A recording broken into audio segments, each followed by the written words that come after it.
Tâche d'évaluation formative 2.2. Tu viens de terminer d'expliquer ton initiative. Maintenant, tu passes à l'étape 2.2. Après avoir fait tes sous-questions, tu cliques sur l'onglet « Répondre » pour savoir quels éléments tu dois ajouter à ton initiative. N'oublie pas, c'est le même projet que tu continues à évaluer et améliorer. Alors, la tâche d'évaluation formative 2.2, c'est répare les principales menaces au développement humain présentes dans ta communauté. Explique comment ton initiative protège ton public cible de une de ces menaces. On défile la page vers le bas. Les principales menaces dans ta communauté, il y en a beaucoup.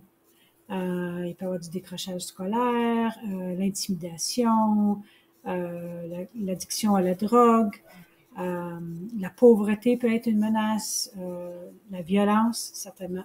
Alors, tu décides c'est quoi les menaces dans ta communauté. Tu les écris. Ensuite, tu dois expliquer la façon dont ton initiative, le même que 2.1, protège ton public cible de l'une de ces menaces et permet de développer la résilience. Alors, tu dois expliquer comment ton initiative va protéger ton public cible seulement de une de ces menaces que tu as déjà expliquées auparavant.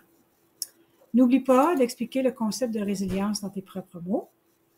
Le troisième point, cherche des données, des statistiques qui portent sur les menaces présentes dans ta communauté, qui appuient ton initiative. Assure-toi de trouver des statistiques canadiennes, le plus possible, le plus proche de ta communauté possible.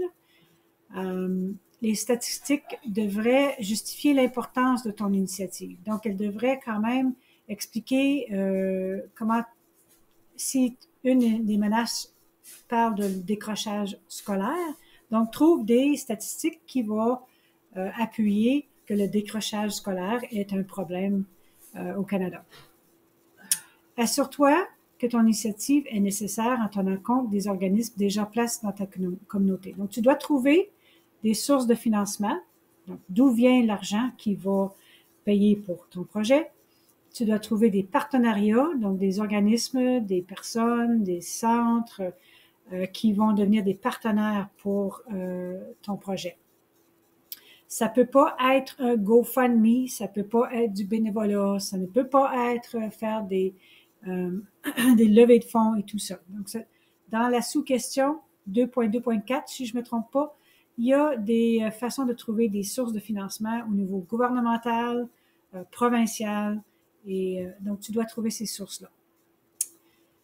Encore une fois, remettre un document Word ou PDF dans le pigeonnier et le tour est joué. Merci.